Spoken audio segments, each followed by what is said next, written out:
my gratitude that you have taken this trouble of getting together and inviting me to be with you. We all know that the entire humanity, the entire global community, and we too in India, we are in very difficult situation. As Mr. Juneja was saying that in his lifetime he was recounting, I also endorse that even in my lifetime I have never seen such difficult situations. So as he was mentioning, as a nation, first thing was to save the lives, and therefore some decisions have been taken.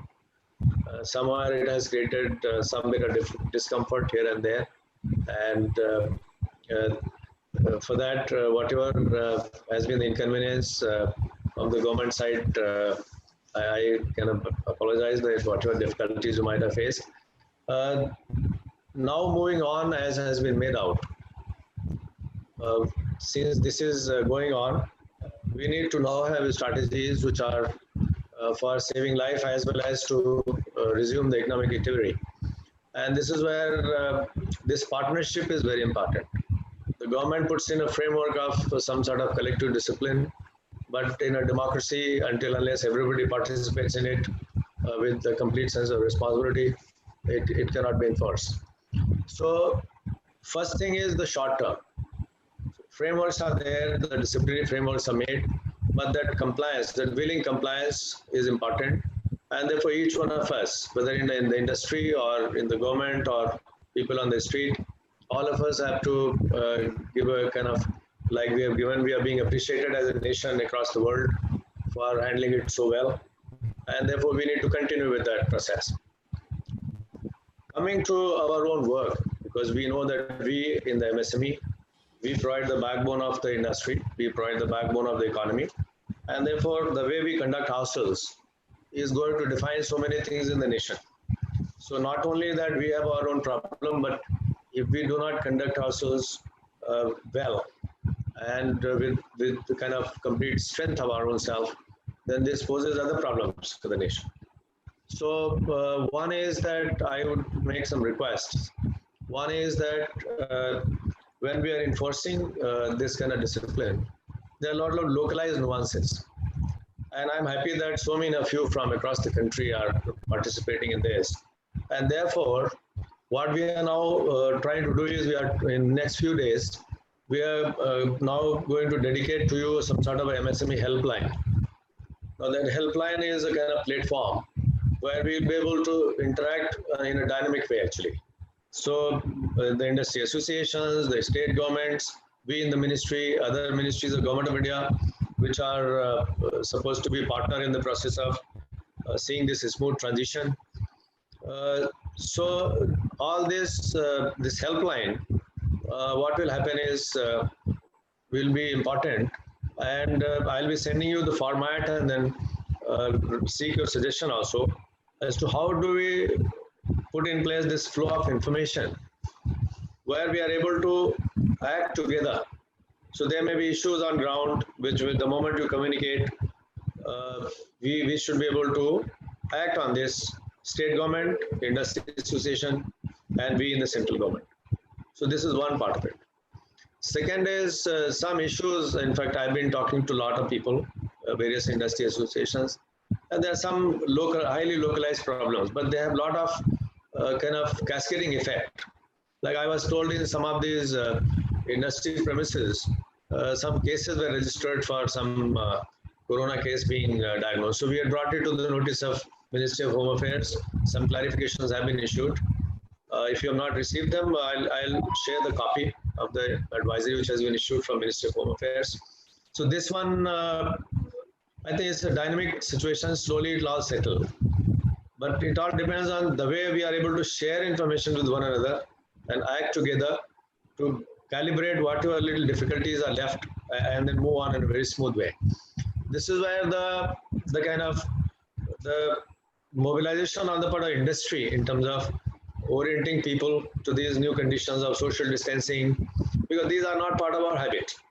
And therefore, when we are opening up, for everybody, it's a new experience. Like say, we all have been told that don't scratch your face, don't rub your face with your fingers and all that. but most of these things happen unconsciously. They happen subconsciously.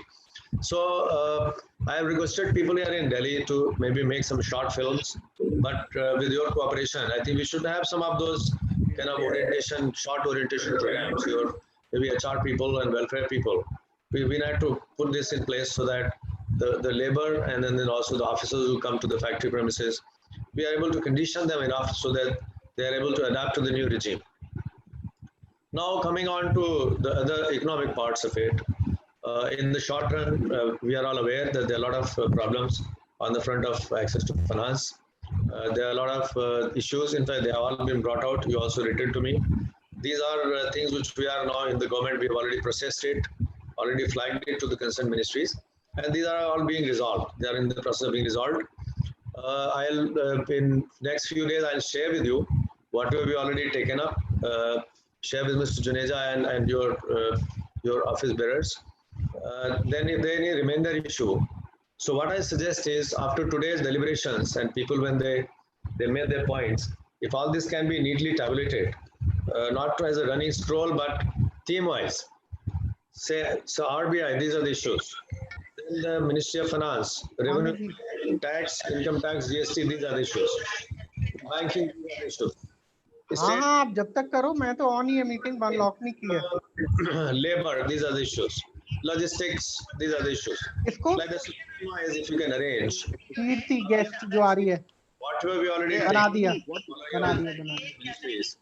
if there is anything which is left, कर दिया. that we will be able to we will be able to address as a kind of supplementary measure. Here, I also would like to say one more thing, is that there's a lot of kind of trouble and pain involved in what we are facing, but I'll not name the countries. Because of certain global situation, there are some new opportunities emerging for us. And for them to be capitalized, for them to be taken note of, we have to put in place a mechanism, and I'll urge upon your association that some small team to do some work on the strategic part of what it is. Because these new opportunities are emerging, we need to act very fast on them.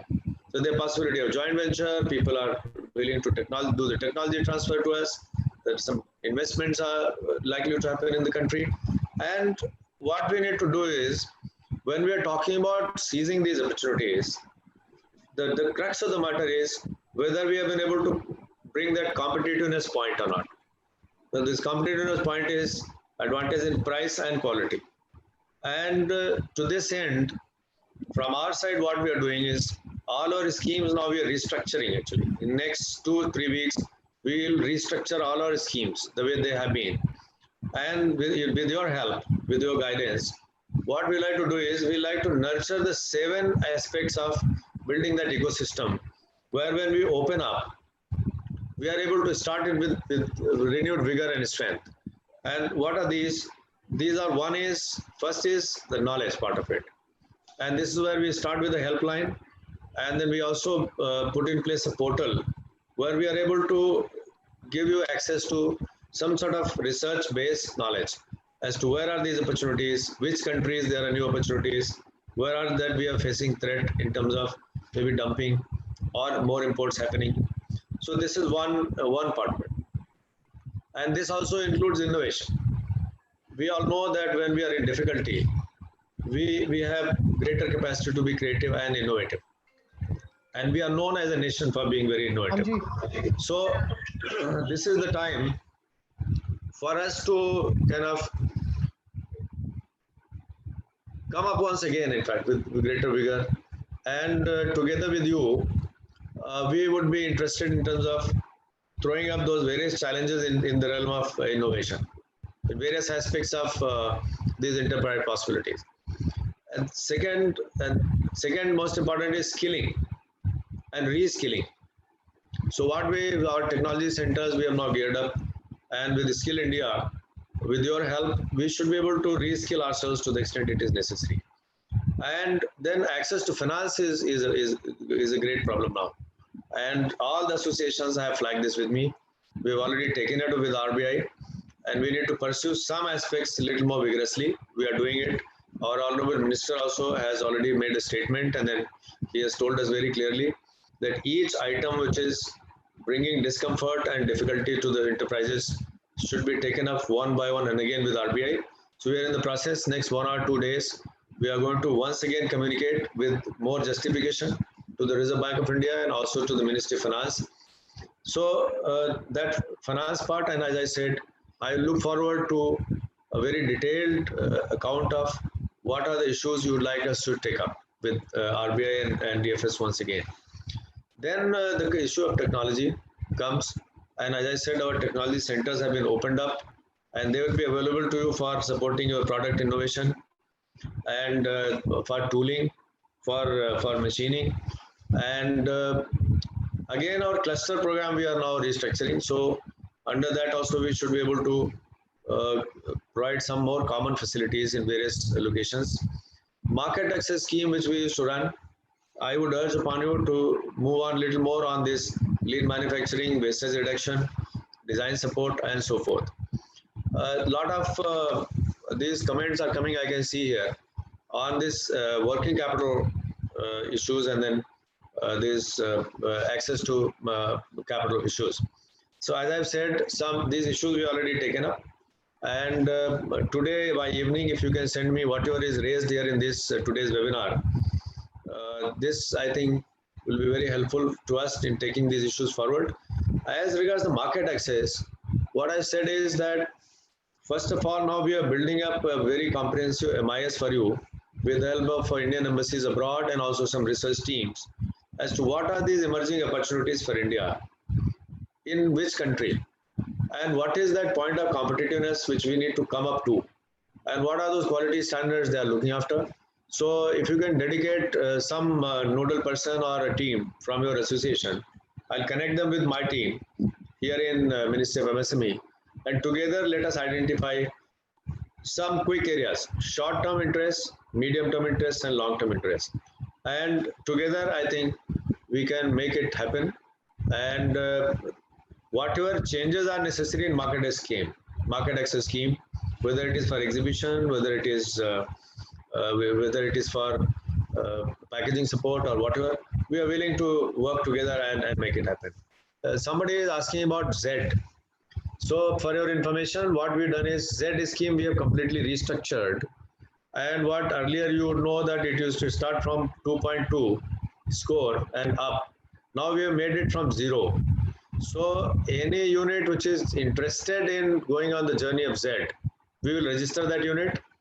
And second reform which we are bringing is that whatever certification you take up in any case, say ISO series or whatever other certificates you take, you will get points for that. And slowly you will move on the journey of Z actually. It's not that one separate kind of rating is happening. But if you, the moment you achieve a benchmark in terms of wastage reduction or on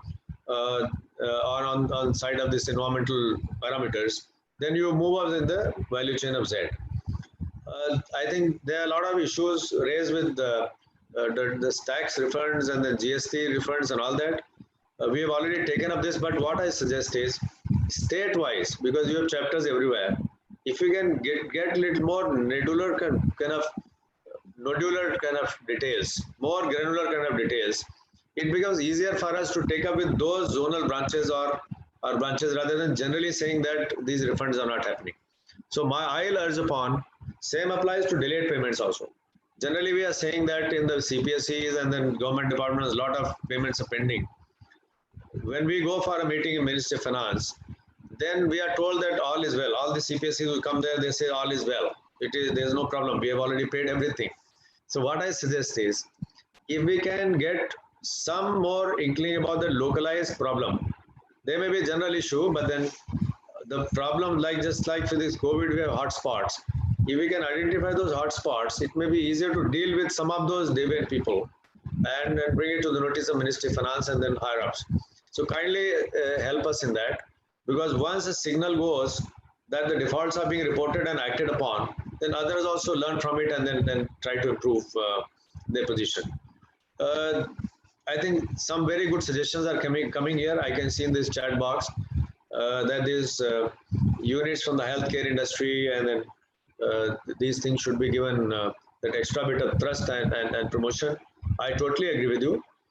We need to put little more effort in terms of this.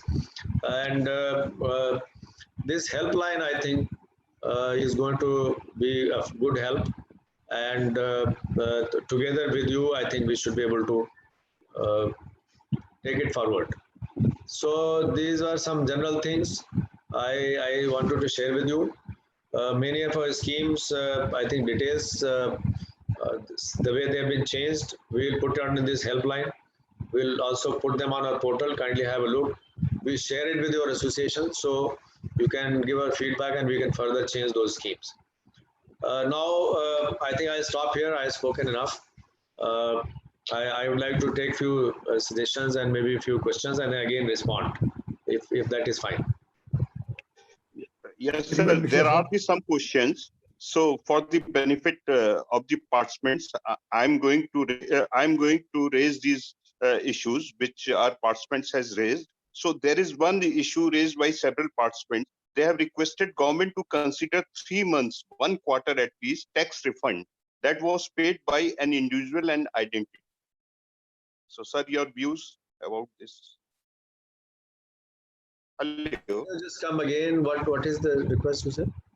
Yeah, this is a request that government should consider 3 months, 1 quarter tax refund that was paid by an individual as well as identity. So if you could just aggregate this issue and along with a little write-up, give it to me. I'll take it up and get back to you. Okay, fine, sir. And then there is a related to that. This is a issue that how this government is going to register trading business as MSME. So by registering, they have suggested that by registering MSME in trading business, so this is going to help a lot of organization. Going to be a help lot of organization. Okay, so here the thing is now in the Department of Industrial Promotion and Internal Trade, we have already opened up initiatives for traders.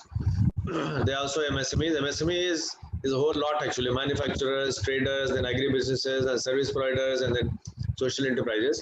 So there are different ministries which are looking after the interest of different segments of this. So for the trading MSMEs, Department of Internal Trade, which is part of the Ministry of Commerce and Industry, that department has been made the nodal department. So the people who are interested in getting into this loop may kindly register in that process, and then we work very closely with the Department of Internal Trade and Department of Industrial Policy and Internal Trade. So then whatever issues are there in terms of incentives or support, etc., to them, those may be flagged and we'll take it up with them for sure. Fine, sir.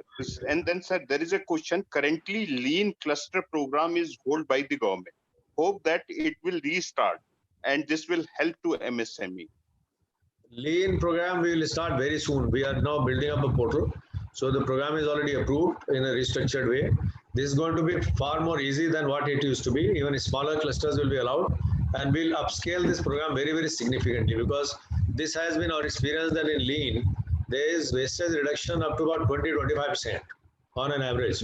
So this will be a very big program now, and maybe within next 2 to 3 weeks, we are going to start it. So from your association, if you can mobilize those clusters which are lean, and we are also going to empanel more agencies to support lean. And all our DIAs and TCs are going to be the nodal points for lean, and we are involving state governments also. So I totally support what your suggestion is coming. And we'll very significantly upscale the lean program very soon. In next 2-3 weeks, we'll start this. Sir, there is a question that about this innovation, this alternative marketing platform. So there is a question that how this GEM could be a alternative marketing platform. So how this Ministry of MSME can utilize this GEM effectively to market the product and product of this SME.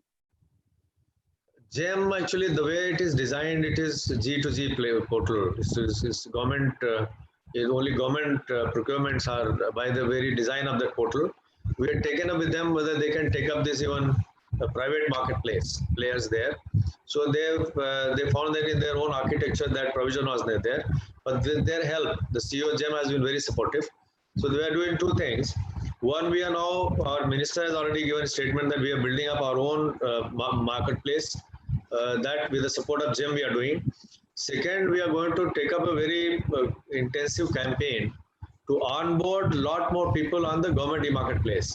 And we are now also harmonizing our public procurement policy with them so that our MSMEs, they have a little more easy access to whatever procurement opportunities are there in GEM portal. So this, I think, we are also thinking of moving on to HS code linked kind of integration with GEM, because GEM functions on HS code and we function on the NIC code. So there's some bit of disconnect there. We are trying to harmonize it. Maybe in next few weeks we should be able to do that. Then you will have a easier access to the GEM portal. The couple of other issues which are there with the GEM portal, we have taken it up with them. But if there are any other specific suggestions for improving efficiency of our interface with GEM, kindly list them out and then share it with me. For sure, I'll take it up with the CEO GEM. Here, sir, again, one very interesting related to this innovation question, that here it has been said that this information tools and specifically this digitization as well as this disruptive technology, when we are going to have a social distancing, so these are becoming very, very important in coming months as well as in years. So what Ministry of MSME is doing, and related to that, there is again a issue of human resources and then this training. So two parts are there related to this digitization as well as this application of this disruptive technology like blockchain, etc. There are two parts of it. One is as regards the digital support. We used to have a digital MSME scheme. That scheme also we have completely restructured, and we have now brought in the this Ministry of IT company called CSC SPV. With their help, now we are now designing one ERP solution for the MSMEs that will be accessible, and then we are taking up a campaign through CSC SPV, who have about 3.5 lakh distribution points across the country. So this digital MSME scheme, I am sure, will be able to help lot of MSMEs with very little kind of contribution in terms of making this web page, in terms of getting onboarded to the e-market portals, in terms of accessing those accounting software solutions and so forth. So all these facilities, I think, again, just like I said, lean, Z, design, IPR, we have restructured. Similarly, we restructured the digital MSME scheme. So what I'll do is, this revised digital MSME scheme, I'll get the details sent to you of all these schemes, lean, Z, and IPR, then this digital MSME, and in another scheme like cluster and all that. So kindly circulate to all the people who are participating in this, anyone or other members who are not participating in this, kindly circulate to everyone. And based on that, if they have any suggestions or any further questions, I think together we should be able to satisfy that. So this is going to really help to members. Second is disruptive those technologies. So you would have heard that we are building up this 15 new technology centers with the help of World Bank. So in quite a few of them, we are introducing this artificial intelligence, then virtual reality, augmented reality, and all these blockchain technology and all that. So these centers, some of them will become functional very soon. I think 3 to 4 of them we are going to inaugurate very soon. And even remaining we are striving to complete very soon. With the help of these new centers, we will be able to start some of these disruptive technologies even in the existing technology centers. I think that will be of substantial help to our people. So, very nice, sir. Then, sir, there is quite a wide range of questions related to this subsidy, this interest subsidy, this interest-free capital at least for 6 months. There is a question on this base subsidies to the workers. Then there is a subsidy, this capital-free, this interest-free loan. There is a question on this SCLSS subsidy. Should be structured effectively. So you like to take, I think, all these questions in one answer related to this liquidity crisis and how this concessional finance is going to be available. Okay, okay. So there are two schemes which we used to run. One was the interest subsidy scheme, subvention scheme, that we have recommended to government. That was up to March, but we have recommended to government that we should be able to continue with that scheme. I think the decision of the government will come very soon. We'll share it with you. Second, similarly, this capital subsidy scheme, that 15% scheme, that also was only up to March, that we have moved proposal for extension of that scheme. That decision also is expected very soon. As regards these other issues of liquidity and then reducing the cost of finance. So here, our minister has already, you would have seen, he made a statement about that fund of funds. So that proposal is in very final stage with access to equity for the MSMEs. As regards these other issues of reducing the cost of finance and enhancing the access to finance. So there are two things we are doing. One is we are now this guarantee products. So this CGTMSC guarantee products, we already kind of brought certain reforms in this, so that as against about 19,000 crores of guarantee last year, we have reached already 46,000 crores guarantee cover this year, in spite of these COVID conditions. Now we are bringing some more reforms into that CGTMSC scheme, so that it is able to cover a larger volume of loans. And that is one tool we are exploring to enhance the access to finance. As regards these other issues of giving further interest subsidy, some concessions have already been announced by the RBI, like say moratorium, and then like say 10% across board, enhance working capital and so forth. I am aware that there are issues with the implementation of those decisions. That is the kind of feedback I'm getting from the field. As I said initially, we have already taken up with RBI, but based on your further inputs today after our interaction, some more insights which will give how to move forward and improve the situation. So what I suggest is, when we are going back to RBI, then we should give our position, but see from the overall holistic perspective as to as a nation, how are we able to improve the things? Like say bankers' risk perception, then the bank's money also to remain safe somehow. Our interests also should be protected. So what I suggest is, globally in the financial services delivery system, lot of innovative things are coming. Lot of people, a lot of innovations they are doing. Like say going to NBFC route, going to uh, going to the route of these MFIs for very small loans. So now what we need to do is, yesterday, day before I was talking to CII and then even ASSOCHAM. So what I am suggesting is, sometimes we need to go beyond what we have been doing. So kindly look around in your teams, the people who are experts in financial services delivery and so forth. Let's come out with some new product kind of thing, which is going to be over and above what we have been doing. So it's a very, very unprecedented situation, very new kind of situation, where this entire thing is, the risk perception is in flux. Because banker in normal times, when he appraises the risk, he knows how to do it. And we in the industry also know how to present our case and how to extrapolate all those ratios and all that and get a decision. Now we are in a very, very extraordinary kind of situation. In this, we need to be a little more creative and then find the solution. There are a lot of people who are working on it, and we need to find some solution. So kindly help me with set up a small team. Kindly help me with two things.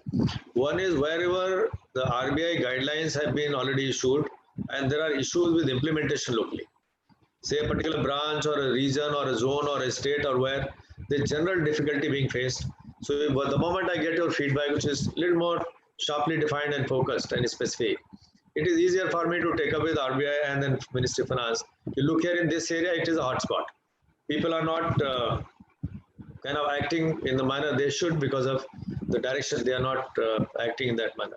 So kindly have a look. So it will help me. That is one. Second is, let us look at some new products which can be brought in these situations.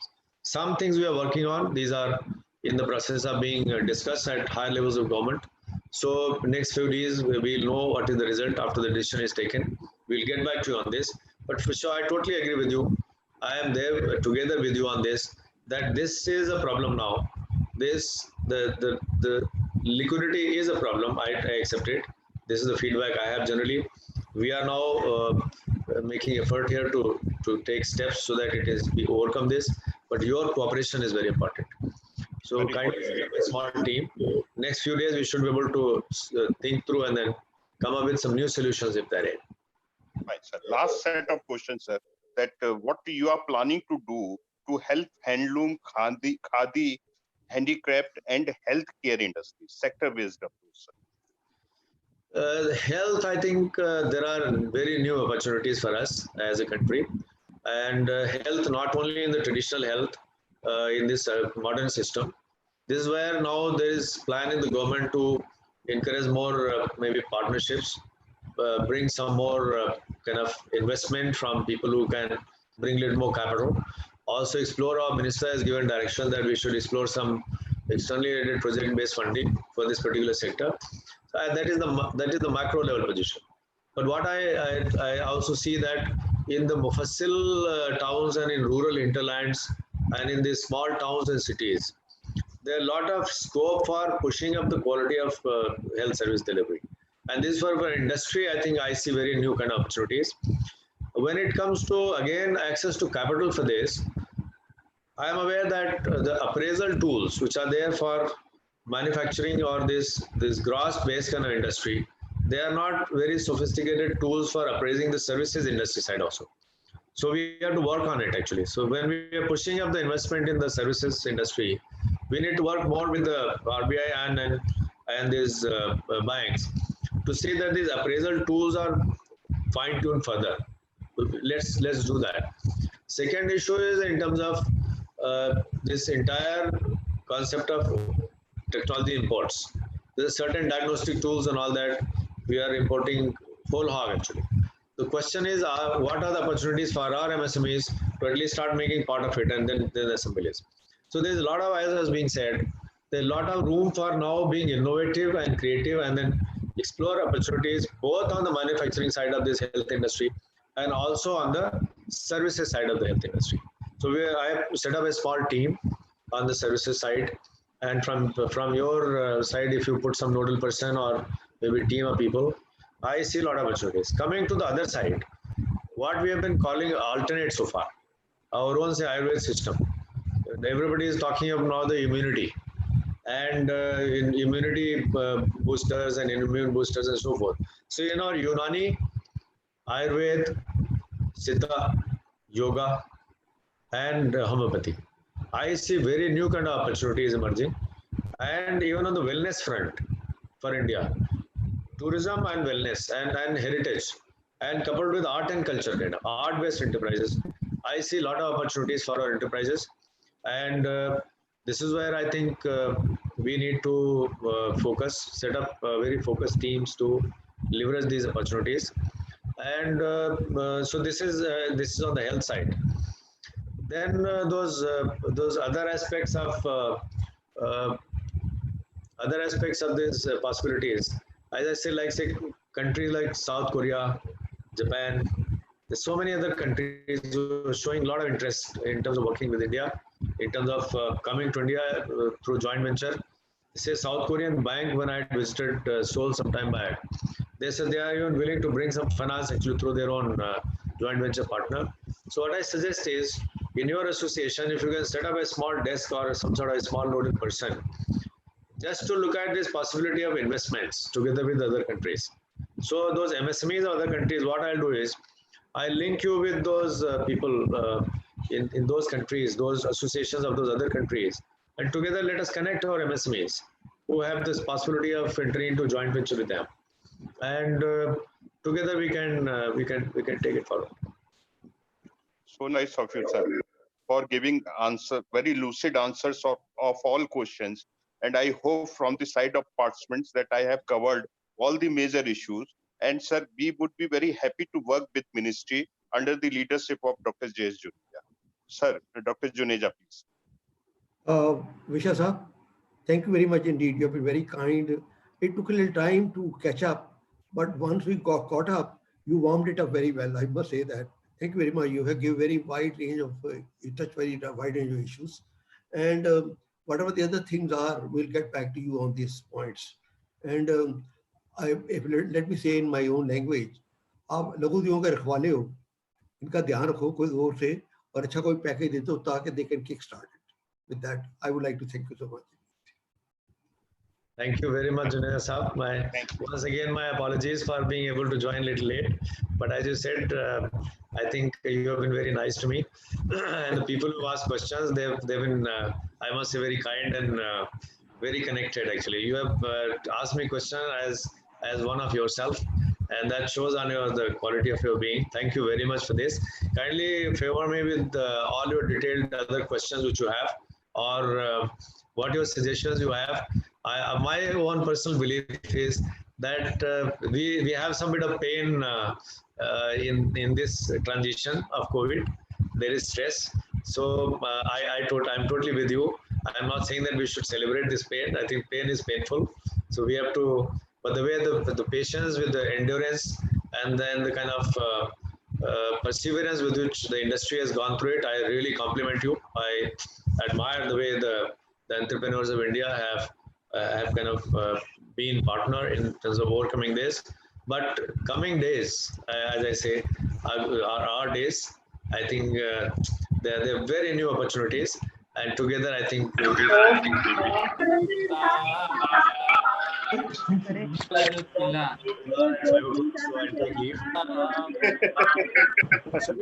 Disturbances. Marcel.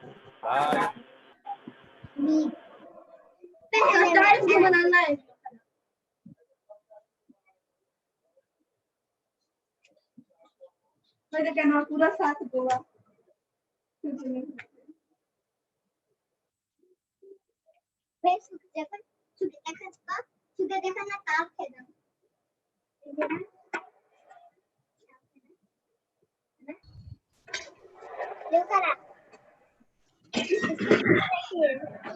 एकदम soft है सब तो बाहर देखो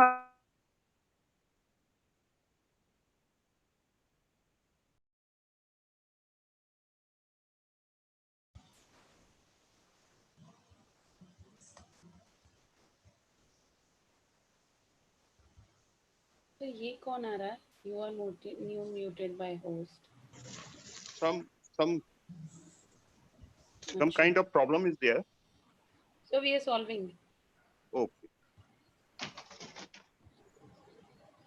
I think. So you can start the session. Yeah. Fine. I can start this session. Yes. Yes, sir. Fine. So now we are going to start the second session, addressing COVID-19 impact on MSME. And today we have with us three experts, Mr. Ms. Mehnaz. She is a lead financial sector specialist, World Bank. We have Rahul Priyadarshini. He is a GM SIDBI. We have Dr. Manoranjan Sharma, banker and chief economist, Informix rating. I would first like to invite Mrs. Mehnaz to give their views that how we are going to assess the impact on various sectors, and from this cash flow angle, what are the requirements at present which we are facing? So Miss Mehnaz, I request that please give your views. Hi, can you all hear me okay? Yes. Yes, we can. Okay, fantastic. So first of all, thank you so much for inviting me to join this interesting discussion. It was great to hear the words of Mr. Mishra and to understand better all of the actions that are being undertaken under the leadership of the MSME ministry. So we're familiar with some of them, but it sounds like it's even getting more granular.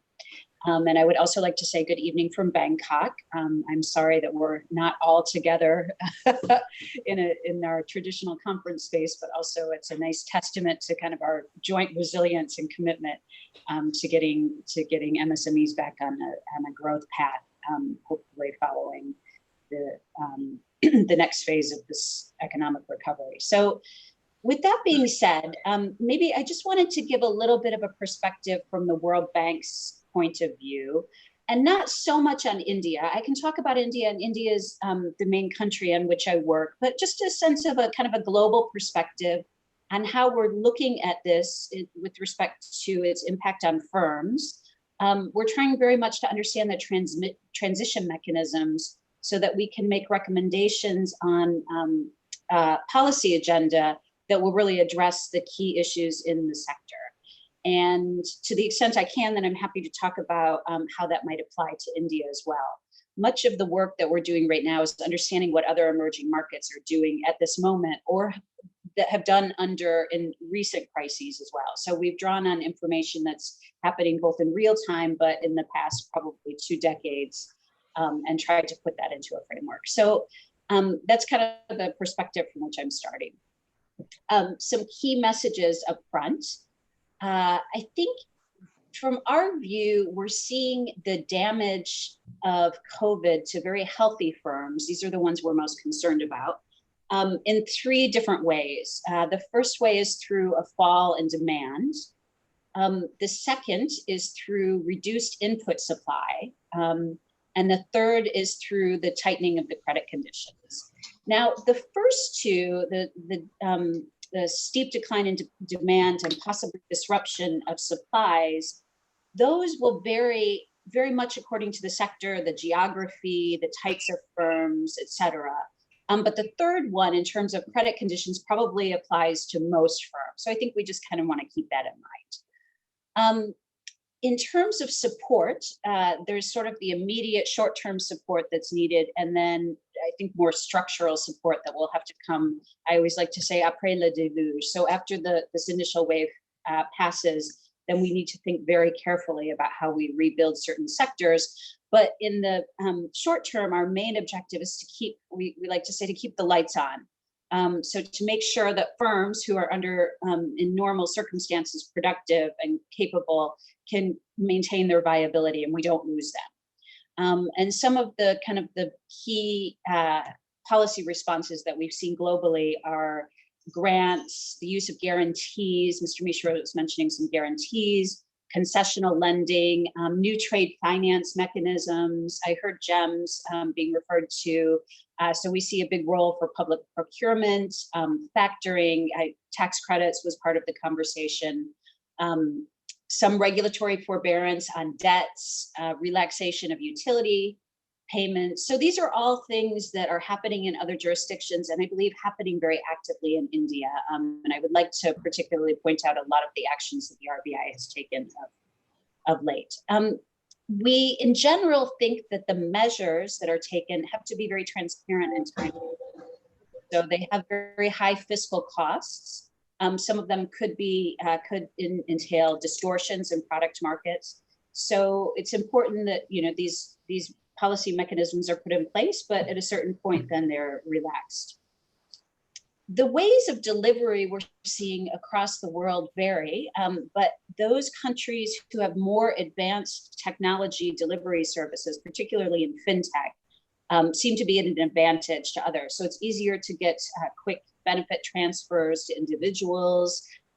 Credit underwriting can happen more quickly when you have good fintech firms in place, et cetera, et cetera. We're also seeing public procurement in the short term, if it's done effectively, can be a very good and quick measure, and the relaxation of bankruptcy and debt enforcement mechanisms.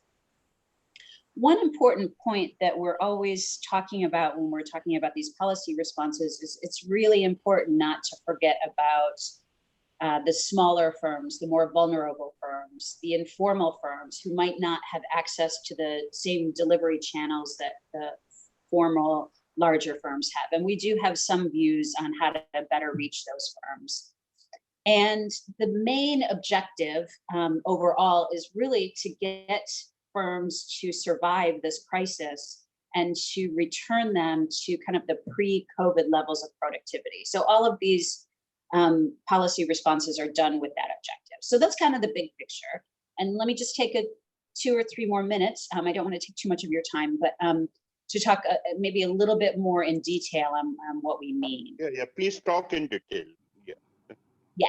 Yeah, because it's very general, right? So let's go down to kind of what this means. So first of all, what does it mean on the demand side? So we're seeing really the impact coming on final consumption and export demand.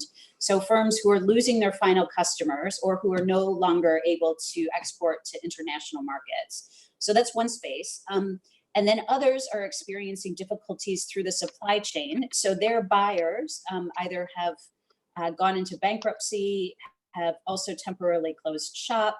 Or there's delays in payments, which is anyway a general problem on the Indian market. On the supply side, this is, I think, even as serious, if not more serious. A big problem is the availability of labor. So as firms stay closed, lockdown restrictions are in place, labor force participation is really compromised. Childcare and household duties will come and play a role here. Women are going to be particularly affected. We also see a really sharp decline in firm productivity because even if you're able to open up, you probably had to change the way that you're engaging in production. So your hours are probably limited. There must be much more distancing in terms of proximity to neighbors. So manufacturing will really have to change. Production processes will be changing. And then we're also really watching missing intermediate goods. So particularly those firms that are well integrated into international value chains, especially in China, may have a very challenging time accessing those intermediate goods. And, you know, we often talk about the story of if you're in a value chain, it can take, 300 parts to make a final product, but it only takes the missing one part to not be able to make anything. So we watch those integrated firms very closely. On the financial sector side, I think this is probably going to hit much closer to home for all firms. But what we're seeing is that the shocks are coming through any firms who have or who are reliant on access to finance through bank loans or commercial lending. Corporates who have very high debt levels of corporate debt are going to have a hard time because the corporate debt is getting more and more expensive in India and harder to refinance. Deterioration of credit conditions from banks and non-banks makes them much more risk averse to lending. So in the case of India, what we're seeing is there's a lot of liquidity in the system. RBI has done as much as they possibly can to make sure there's liquidity in the system, but the banks aren't necessarily passing that on. They're just too scared. And they don't know what's happening next. So they're sitting on that liquidity. And again, I think RBI is increasingly trying to squeeze them a little bit. Let's see how well that works. So that's kind of a little bit on sort of how we see things passing through the system. And some of these may resonate with you, some don't, but it's important to understand these mechanisms so that you can come up with policy responses that make sense. Now I'm going to talk a little bit about what we're seeing in the first phase and the second phase and the implication for firms in the first and second phase. The first phase is kind of the space where we're all in right now. We think this can last up to 6 months until the spread of COVID is contained. And on the demand side, we continue to see reduced consumer spending. Consumer demand has dropped, reduced demand from other firms, fallen exports, and this is all going to lead to liquidity problems, inability of buyers to pay past receipts. You're going to see accumulation of delayed payments and workforce levels that will be difficult to maintain. On the supply side, in the short term, reduced access to imported inputs, closures, worker absenteeism, total factor productivity is way down. And again, here we're going to see lower output, worker layoffs, and more liquidity problems. I'm sorry, none of this is great news. On the financial sector side, the liquidity squeeze will continue. We're going to see a lot of volatility in the markets. Highly leveraged corporates are going to be, I think, the most vulnerable. And in many markets, we're watching closely for signs of financial crises. We don't see this in India, but other markets are a little bit more vulnerable. And here, this is why we are expecting to see a reduction in working capital flows and postpone investments because you just don't have the long-term capital. Now, in the medium term, again, après le déluge, We'll start to see lockdown measures lifted, hopefully export restrictions abated, travel and tourism slowly to recover. We're still going to be concerned that private sector demand will recover too slowly. So it won't rebound immediately to pre-COVID levels. It will happen in a very gradual way. Supply chains will start to be reestablished, but probably they'll need to be reconfigured. And many working age adults will be able to recover and resume work, but there is going to be what we anticipate to be delays and difficulties in rehiring. We're going to see much more need for import-export credit, actually, to get those supply chains to pre-COVID levels.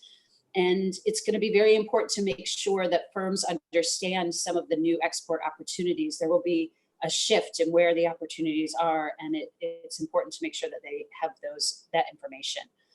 Now, in this medium term, we expect bank balance sheets to remain weak. It will be a gradual recovery, and working capital will probably remain scarce. There will be delayed investment due to credit constraints. Firm credit scores, this is an important issue. So it will be really to think carefully about credit scores, credit ratings, lingering effects of how a firm responded during the crisis, and making sure that it doesn't lose its ability to attract credit just because it went through the crisis. And we'll probably see continued uncertainty and risk aversion in pricing.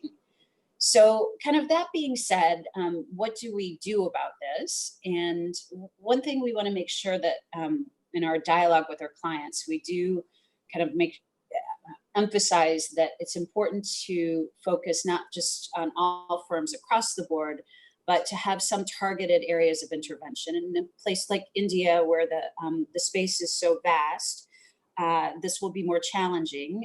But in the short term, looking at the firms that are most critically affected immediately, and these tend to be the SMEs. So really a focus on the smaller firms. Liquidity shocks for smaller firms can start as liquidity, but then they can end up as insolvency very quickly. We're also emphasizing the need to focus on younger firms and firms that are integrated in supply chains. These tend to be very productive firms, and they help the overall sector in terms of productivity, and also innovative, intense firms. So those firms who are kind of on the cusp of doing very innovative work, they don't have deep piles of relationship capital from which to draw, and they can easily be left out of any response. So the policy responses are, none of them are going to surprise you, and many of them are happening in India. I think, the policy responses we're emphasizing the most in the short term, and again, with the goal of keeping the lights on, is first to maintain access to finance. So really to focus on expanded fintech solutions for MSME finance. I'll be greatly interested to hear what my colleague from SIDBI is going to say next on that. Support from state-owned and central banks to extend loan repayment schedules, the provision of partial credit guarantees, export financing, credit insurance mechanisms, regulatory measures that allow for flexible accounting to prevent credit scores from being damaged. Then on the tax front, we are emphasizing tax credits, waivers or deferrals, write-offs, deferral of payroll and social security taxes, full deduction of crisis-related outlays and VAT and income tax receipts are another policy response, and local property tax deferments. Other ways that we're seeing countries respond, which we think are very innovative, is to see a rapid expansion of public procurement initiatives. Again, the GEMS portal comes to mind here. Looking at insolvency and restructuring frameworks, RBI has done this.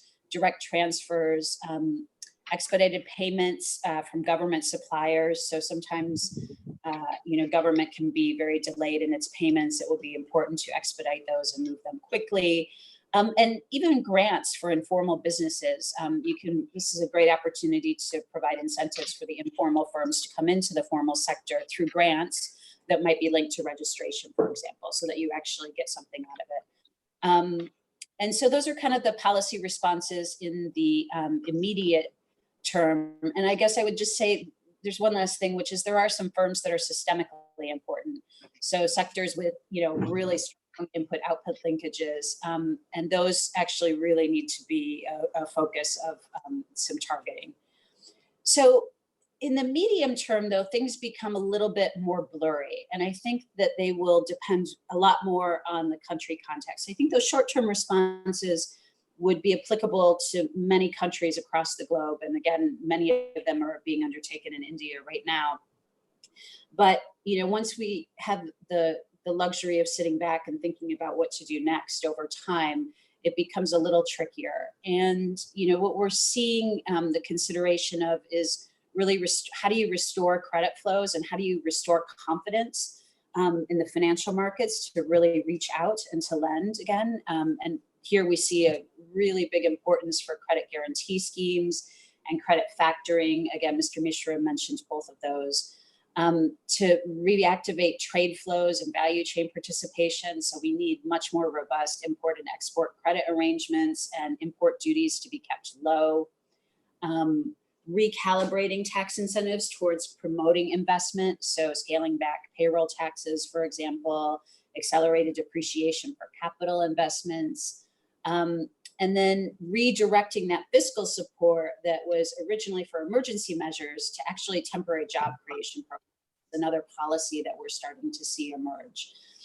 A lot of the support programs that are in the market right now will probably have to be recalibrated. The post-COVID world might look different, and those support programs may not serve the intended purpose now. So one thing that we'll be looking at is to help governments think about what does a viable SME support program look like post-COVID compared to pre-COVID. And I think, some of that will include different types of training, different types of investment in business development services, different types of technology adoption. I mean, even the way we're doing business and adopting technology now shows that the world can change and has the capacity to absorb very quickly in very different ways. And thinking about more forward-looking advice to support businesses in terms of being resilient. We'll also, again, go back to kind of making the legal and regulatory environment more easy and improving the business environment and focusing on informality, but really kind of in a more holistic way. So the world will look a little bit different, and we think that the way that the government provides support to SMEs will also need to look a little bit different in about 6 months. So let me stop there. If you have any questions, I'll be happy to take them. I can take some specific questions, but I know that my discussion was more global.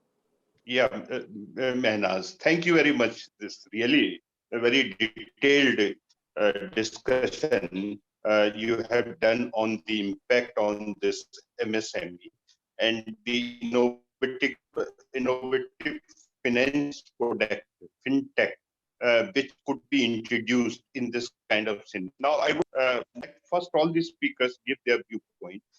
Now, I would like to invite Mr. Rahul from SIDBI for his viewpoint.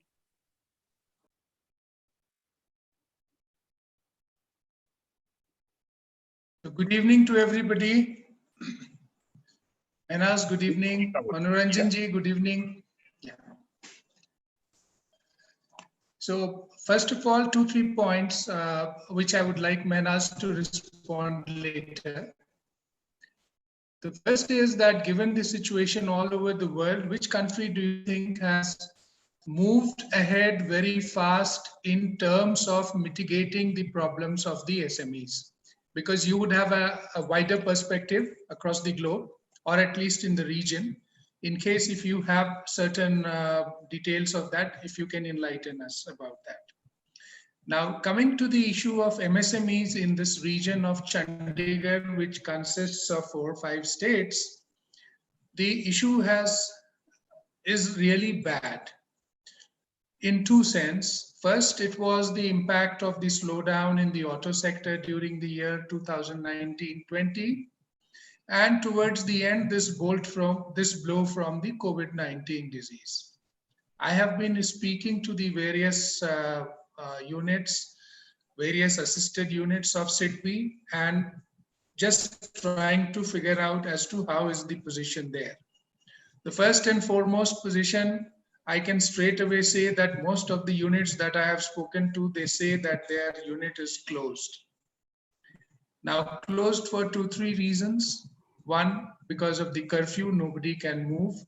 And here it's a state because it has got 2-3 borders. Because of Himachal Pradesh, people move from Punjab to Himachal, Haryana to Himachal every day to work, and also cross Chandigarh in between. So crossing the borders has made things more difficult. The prevalence of curfew, whereas it was lockdown elsewhere in the country, here it was pure curfew. So that made the movement even difficult.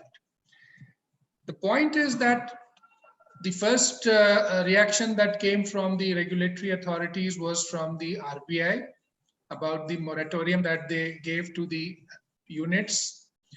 And they insisted and they informed all the banks and lending institutions that this moratorium of 3 months be given to the MSMEs. I am very happy to share that any benefit which comes to SMEs, everybody laps it up in just a jiffy. But here, if you see the characteristics of the MSMEs in the country, I am very happy to share with everybody present here that there are many MSMEs who have not taken this benefit. Now, not taken the benefit for 2 reasons. One, the issue would be that they would be thinking that this problem will subside in the next 2-3 months and they can again take ahead their business. Or the liquidity is enough to sustain for the next 2-3 months and they don't want to get into unnecessary extra payment of interest or extending the repayment period because it also entails payment of interest. Now, these are 2 aspects.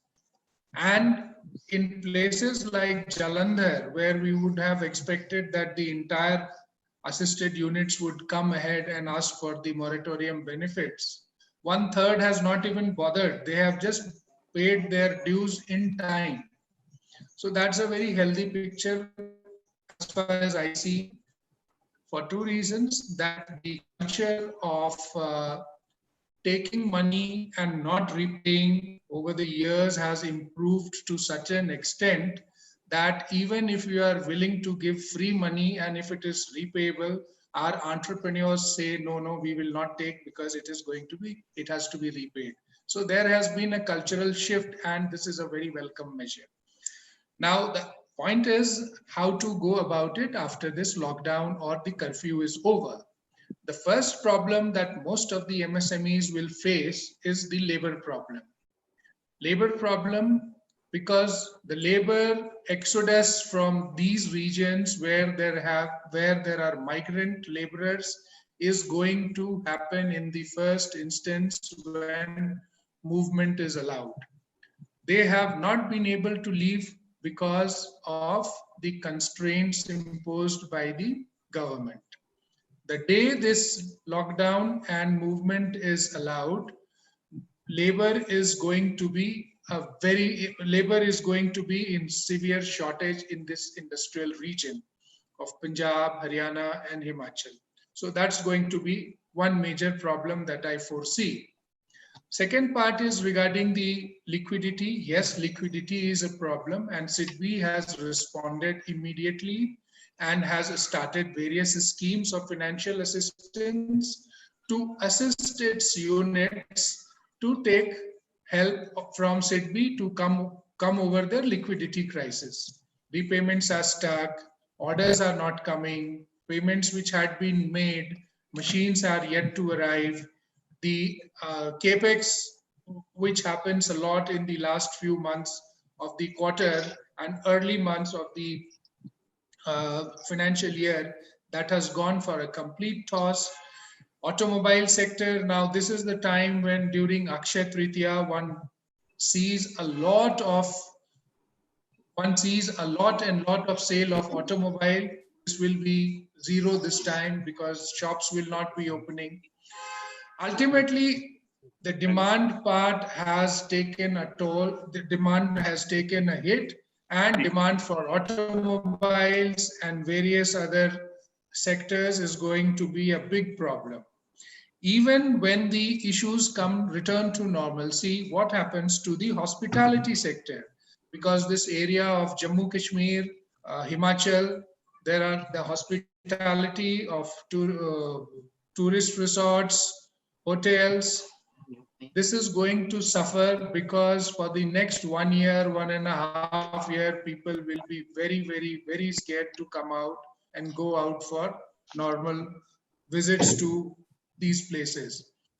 Now, having said that, there may be some sectors which may come up in the near future, in the short term, but in the long term, there are some sectors which are going to have a major structural problem, like the tourism industry. It is going to face a big problem, and all the major hotels and resorts that are coming up will get delayed.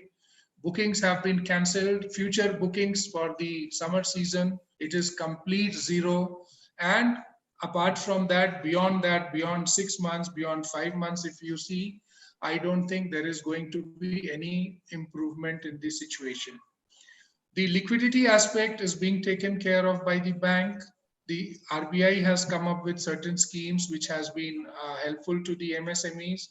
But in case if the situation is prolonged beyond 3 months, the problem of the MSMEs to rise again, to come back again to normalcy will be very difficult.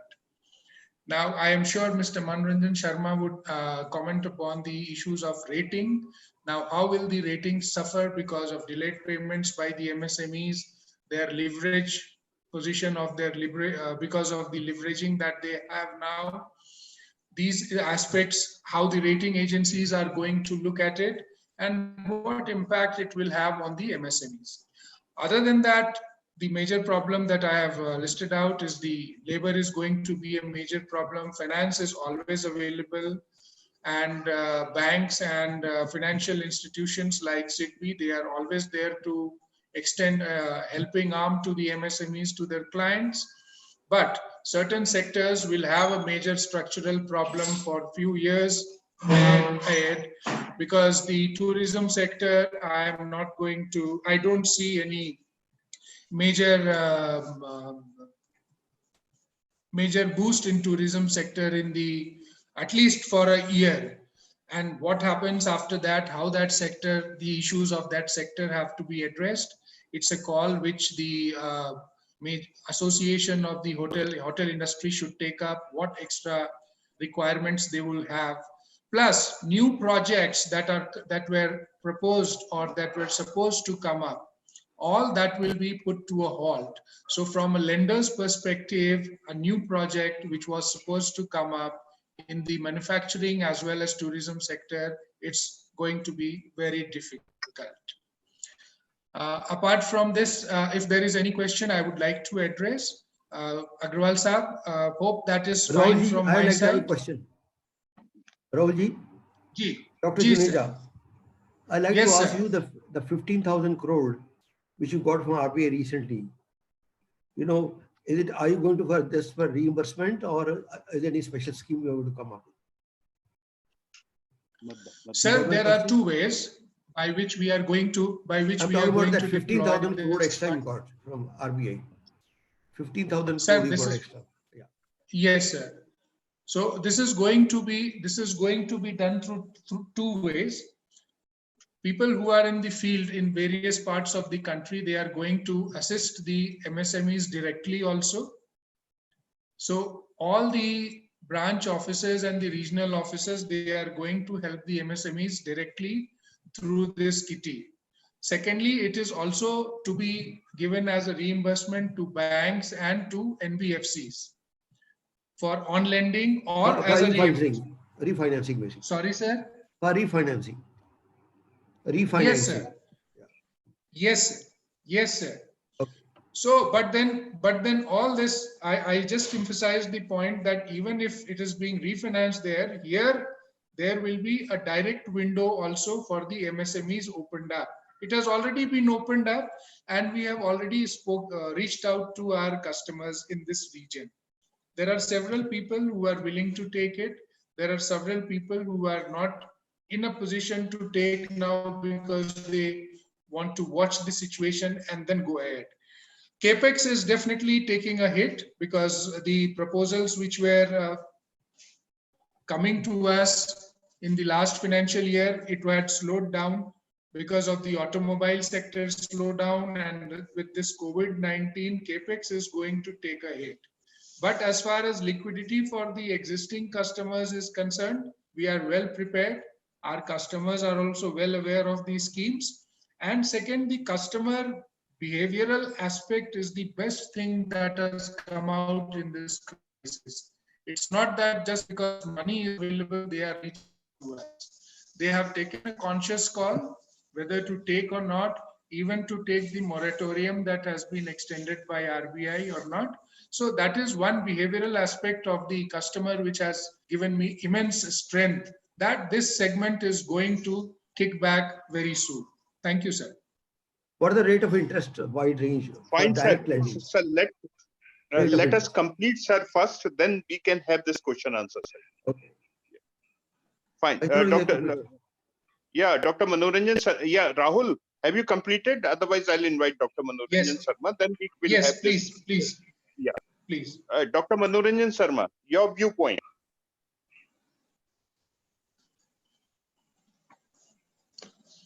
His mic is mute.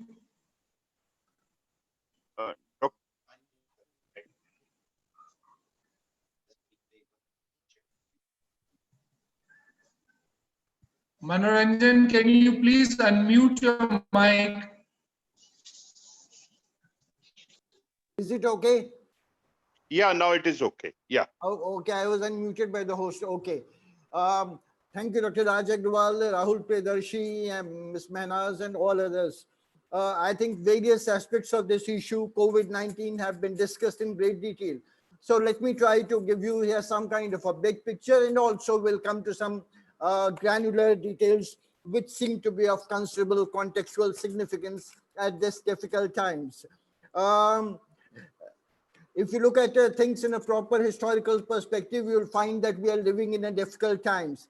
By and large, this crisis, it is generally considered emanated, stemmed from China. So I'm reminded of an old Chinese curse, maybe a few thousand years old, may you live in interesting times. And by any stretch of definition, the times that we live in today are certainly interesting.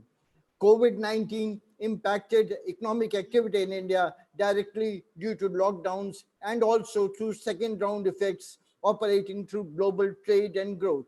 There have been varying estimates, but one of the most commonly accepted estimate of the UNCTAD, United Nations of Conference on Trade and Development, estimated the hit to the Indian economy something of the order of US $348 million, a staggering amount by any standards.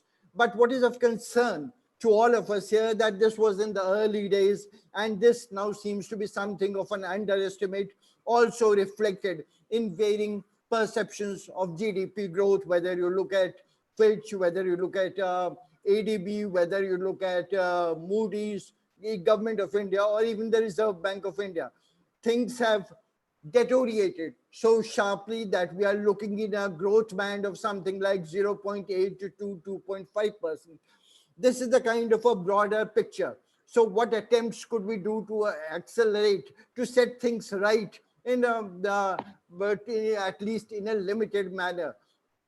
Most of us are aware that the finance minister announced economic stimulus package of 1.7 trillion rupees, US $22.5 billion on March 26th. This was followed by unscheduled monetary policy of the Reserve Bank of India on March 27th, followed by another policy.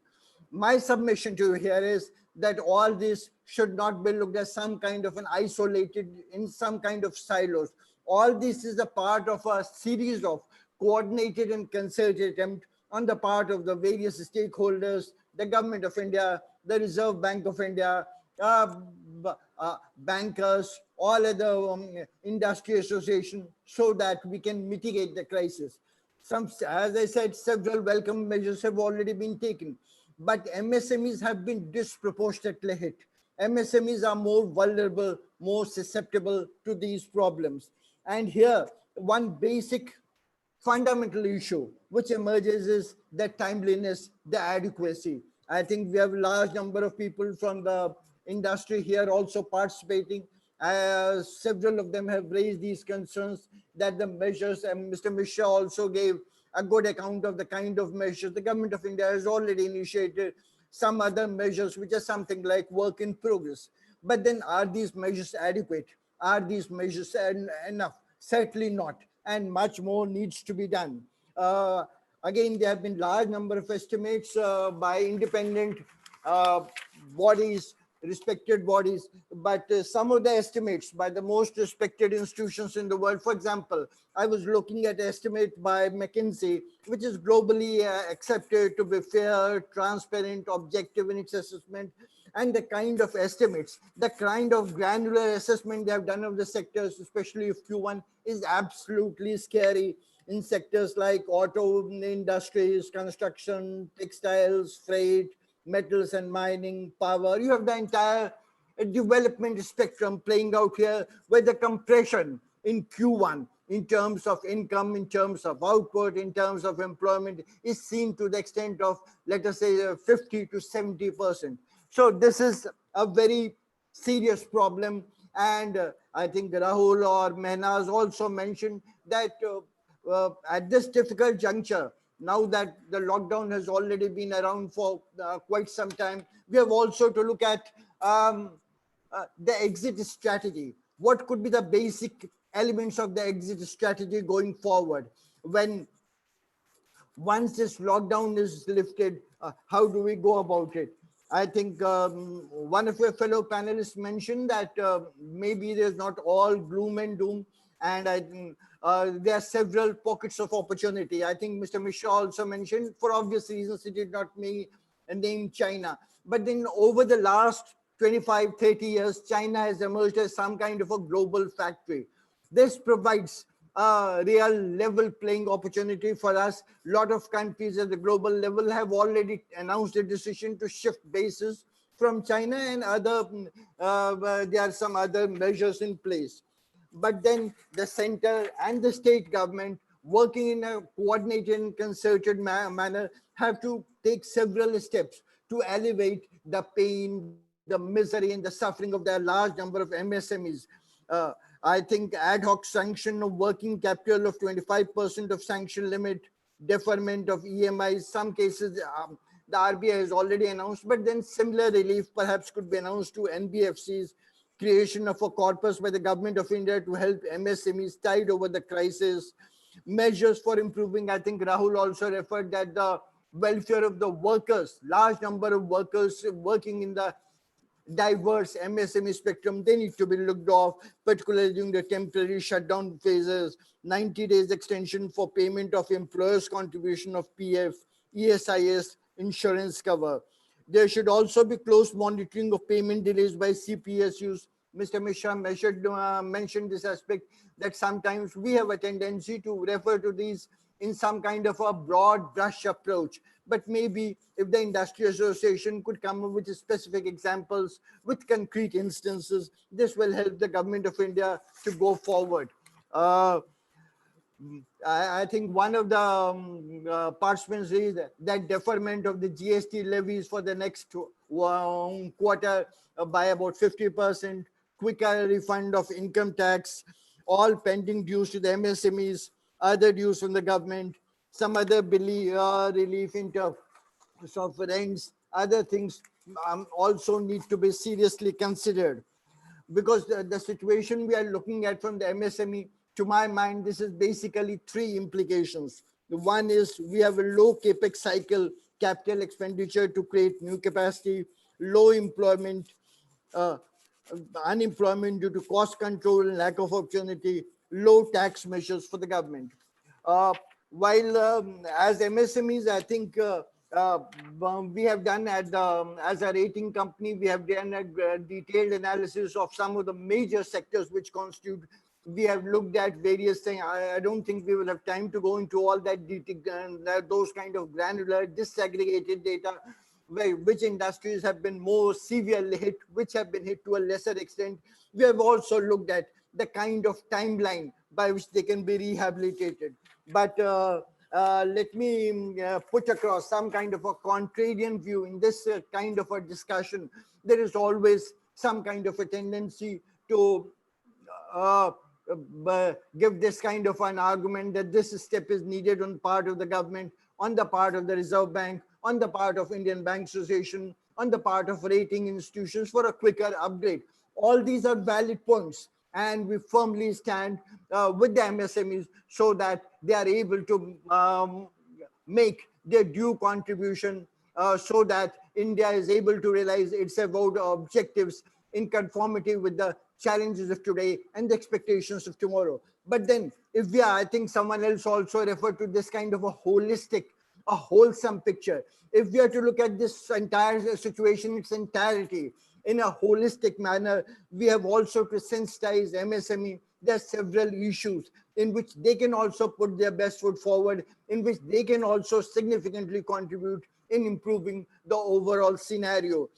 For example, initiating discussion for extension in contract and a request for extension in cover period for working capital assessment, review hedging strategy, move slow on any capex plan, lean inventory, convert fund-based outstanding in working capital demand loan, stress testing, conserve human resources, and also review their PL accounts for cost optimization, exploring new revenue streams. So I think we are in for very challenging, interesting times, and here innovative measures must be looked at with a sense of urgency. All stakeholders have to come together, whether it's a part of the government, the Reserve Bank of India, bankers, institutions, DFIs, so traditional DFIs like NABARD, SIDBI, other organizations, rating agencies, because the task ahead of us is humongous. It's of staggering proportions, and disconcerting parallels have been drawn with the global financial meltdown of October 2008, even the Great Depression of 1929. And recently, last week, there was a report placed in the public domain by the International Monetary Fund, which is widely considered to be the most authoritative work in this subject.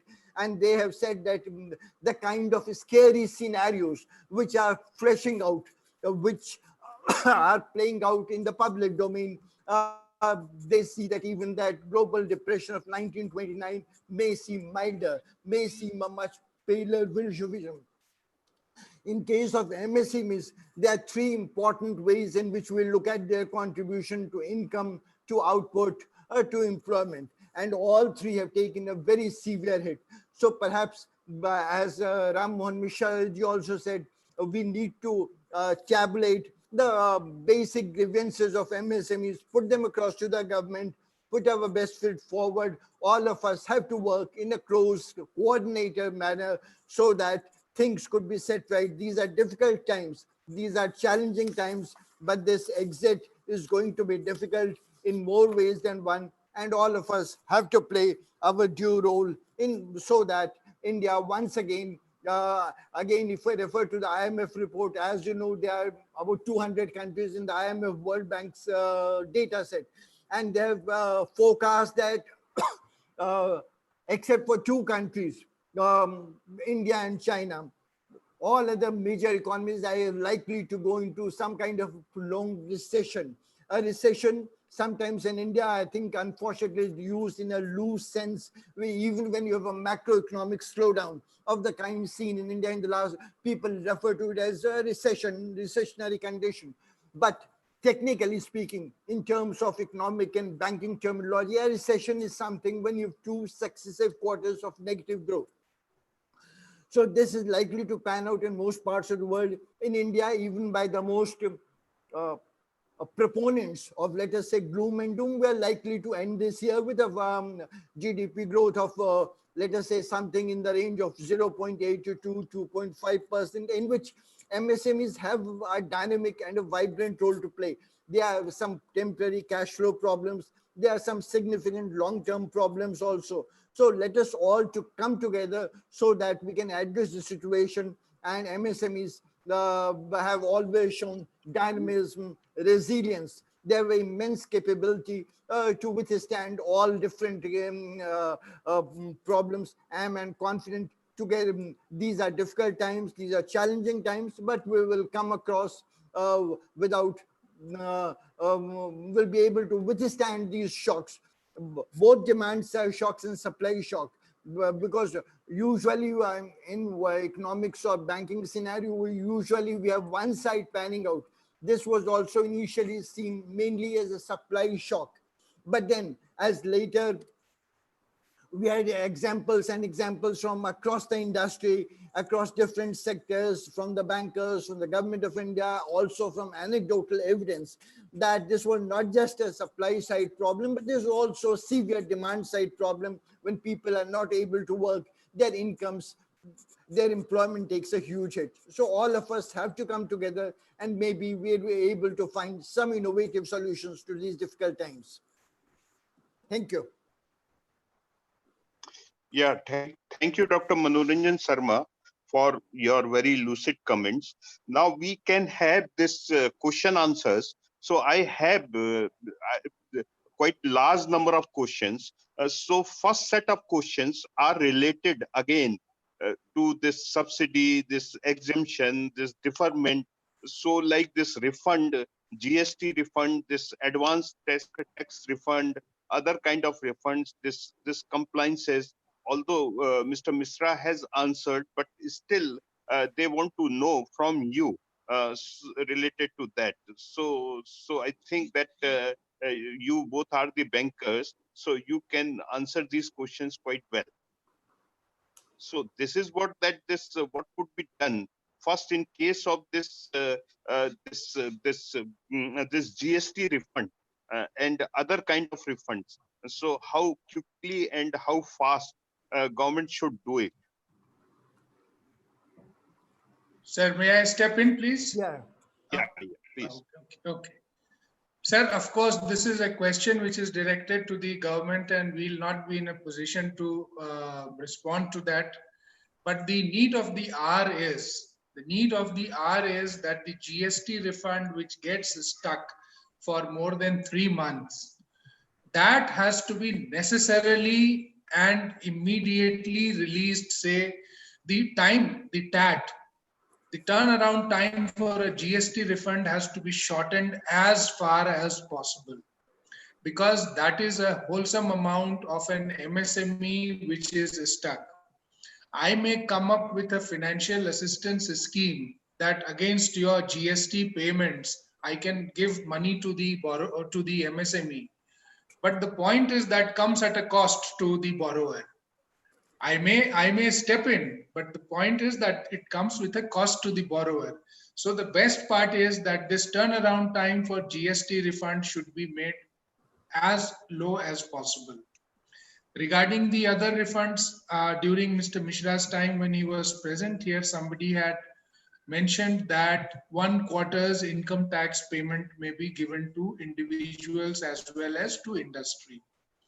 I think, sir, that question merits, that suggestion merits attention for 2 reasons. Because this handing over checks to all the income taxpayers and people who have been paying income tax has been taken up earlier in countries like United States of America. And when you have cash in your hand, that's a big solace for each and every one. So cash, to the extent the government's finances permit, if cash is given back, that could be one of the very good suggestions that can be taken up by AIMA with the government.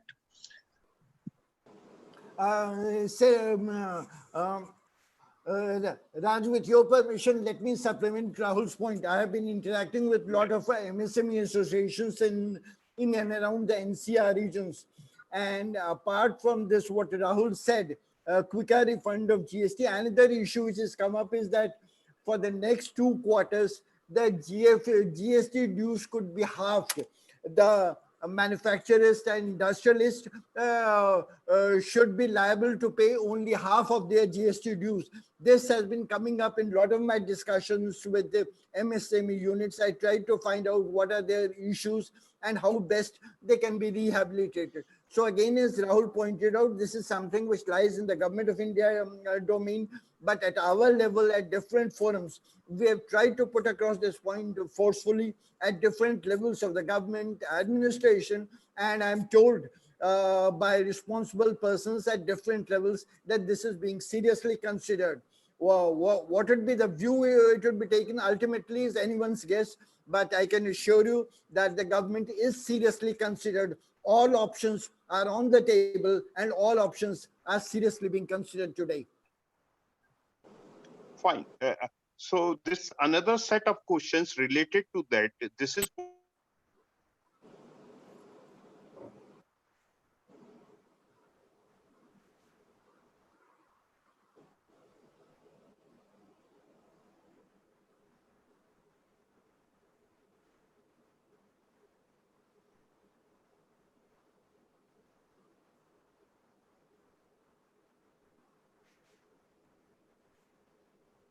hello. Hello. Am I audible? Yes. Yeah. Another set of questions. This is related to this compliances. This is this audit compliances. This compliances for this pollution board, compliances related to this various kind of this X, etc. So this about this compliances. So there is a demand by most of the participants that this deferment should be done. So we should not go for these kind of compliances in these kind of situation. So what kind of opinion you have? Yes, I agree with you entirely, but then we have also put across that these should be deferred. And I think as AIMA has played a very important role, I think you can highlight this suggestion in the policy paper, which you submit to the Ministry of MSMEs, which is the nodal department, nodal ministerial agency for this kind of work. And I'm sure the government will sympathetically consider, and to the extent possible, they will take a decision which is in the interest of large number of MSME units in the country. Fine. Another set is related to this cash flow. So this is what that various kind of this schemes government is having. Even this, there is a demand that some kind of this direct lending, and then further with direct lending and with the SIDBI, specifically, there is a demand that there is a lot of paperwork.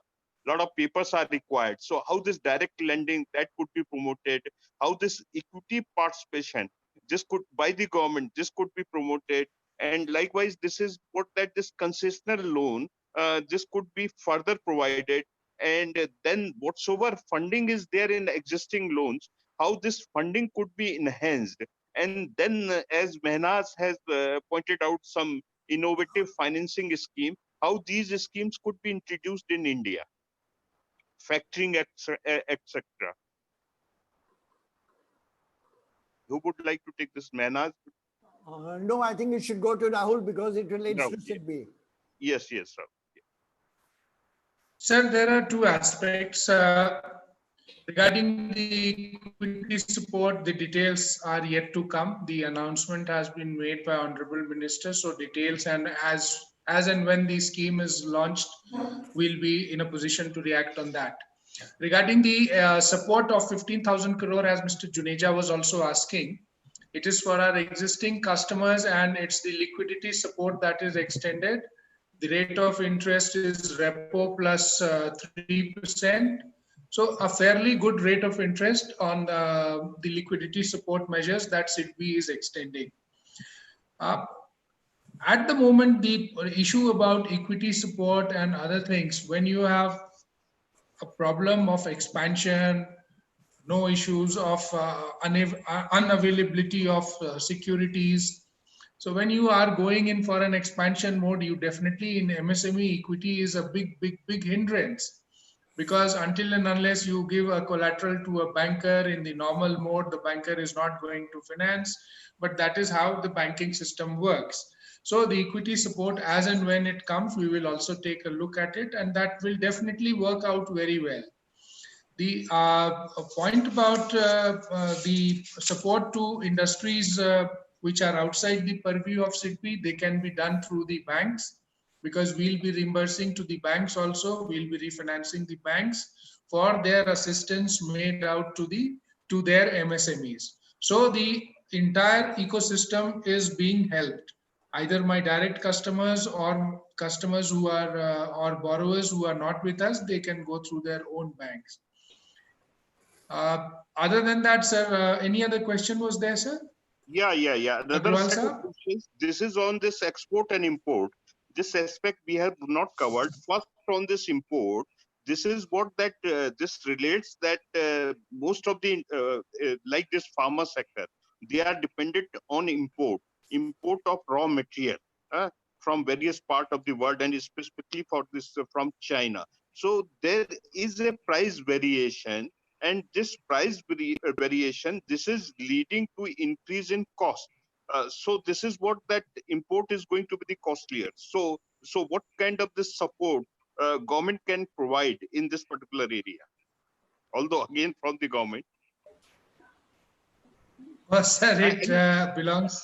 It's a question which the government can answer, but just as a wild thought about, in case if it comes with a duty or customs, if there is a customs duty, if there is some aspect of it which can be tinkered with, beyond that, I cannot think and react of that at the moment, sir, because the issue of import duty, export duty, that lies with the central government, not even with the state government. So it's a cost increase is there, definitely, sir. The supply chain has been disrupted, cost will increase because of that also, sir. At the same time, the importing and then fine. So ultimately what will happen is that you will mark up your prices also. A situation in which a demand is already muted, marking up the prices will also further mute the demand. So it's a catch-22 situation, but sir, the issue of increased prices through imports, I think that can be only left to the central government. At this point of time, we as bankers cannot comment on that. Raji, I like to intervene. Try to supplement Rahul Priyadarshi. I think I have been part of some discussions in the Delhi NCR region, and given the global political situation, the geopolitical situation, and the global dynamics, the government is going the extra mile to help the MSME units, like for example in the drugs and pharmaceutical, to explore new markets. And entire discussion is this started from China. So I would like to remind you that the Chinese character, what we call in English alphabets, the Chinese letters are called alpha characters. The Chinese character for crisis is a very unique thing. It shows both a danger and an opportunity. So the government and the different stakeholders are also looking at some opportunity to develop some kind of new supply chains, let us say in Korea, in Taiwan, in Japan, in Europe, and in other ways. This will also go a long way in reducing the concentration risk.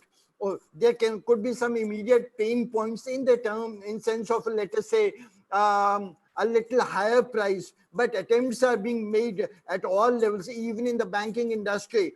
You are aware that any portfolio which is not diversified across segments, across geographical regions, runs the risk of what is known in the Basel language, in the language of the Reserve Bank, as a concentration risk. So this is a good opportunity so that we don't face this kind of perils of concentration by putting all our eggs in the Chinese basket.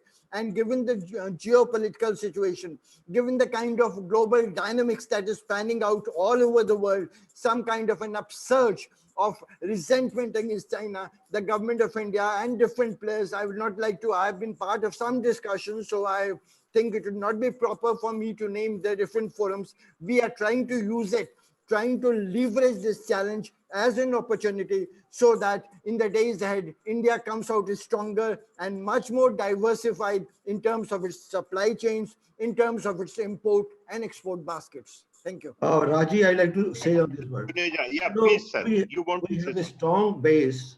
We had a strong base for making bulk raw materials for pharmaceuticals. Basically, we have 4 belts. That means Pune area, Hyderabad, and Ahmedabad and Baroda area. And then we had National Capital Region. They're big belt for making indigenous bulk raw materials. for pharmaceutical industry. Unfortunately, what happened, the Chinese started making bulk and Indian companies could not compete with that price. So all manufacturers of pharmaceutical products, which means the tablet and capsule making companies, or they started importing from China, and then Indian industry got up. I think the time to revive that Indian bulk raw material industry for pharmaceutical industry. The time to do that. Fine, sir. Fine, sir. So now this is a time of this conclusion. So first of all, I am really thankful. But what is very important that currently this production is almost shut down. Although this 49% of this MSME, they are concentrated in rural areas and micro enterprises that consist of this 99% of total MSMEs. So we hope that soon this partial lockdown is lifted. The districts which are free from COVID-19, there this impact of this lockdown, this is less. And there are news that this production in this MSMEs in areas as well as in the semi-rural areas going to be started. So first issue which we are going to face, this is the issue of this production shutdown. Then related other issues, other challenges, this is that this cash flow constraint, and within this cash flow constraint, this working capital requirement, this is very, very important issue. Obviously, this both government ministry as well as this RBI as well as this all banks, that is very, very important. And then what's most important that by how we could have new and innovative financing approaches to meet all these challenges. Labor is going to be a one big issue. How we are going to mobilize the labor, motivate them, how we can develop the new norms of social distancing, and how we can develop the new norms of doing work. So then this production could be started. And as we know that SME, this is the backbone of this country, and the sectors like this tourism, this has been hit very badly. And this sector is also demanding this kind of this package, this hospitality sector. This is hit very badly, kind of package from the government repeatedly. So definitely this in our report, we will highlight all these issues. And with all these words, I would like to thank all panelists and Dr. Juneja for joining this discussion. And also I like to thank once again our knowledge partner, BML Munjal University. Thank you very much, sir. Thank you. Thank you, sir. Raju, with your permission, I would just like to add one sentence. Thank you for a very stimulating and intellectual, enlightening discussion. But I'm afraid there are a lot of concerns about the present day economic situation in India, especially in relation to MSMEs. Let me just try to end on a note of optimism, on a note of hope that the tunnel may seem to be long and difficult, but we do see light at the end of the tunnel. I'm reminded of famous Hindi lines by a very famous Hindi poet who was also a Gyanpith awardee, Ramdhari Singh Dinkar, who said that ये चमक कमा के बुझते हैं सारा आकाश तुम्हारा है. For those of you who are not very well versed in Hindi, let me try to give you a rough English rendering of these famous lines, which means that the stars of the sky are fading, the entire sky is yours. So we have shown as MSMEs, we have always shown dynamism, resilience, innovation, out-of-box thinking in India. I am confident that with the coordinated and concerted measures made by all stakeholders, including the MSME themselves, with a sense of urgency, we are going to withstand this huge shock and come out of it stronger in the days ahead. Thank you. Thank you all. Thank you all for your participation. And thank you to my team also.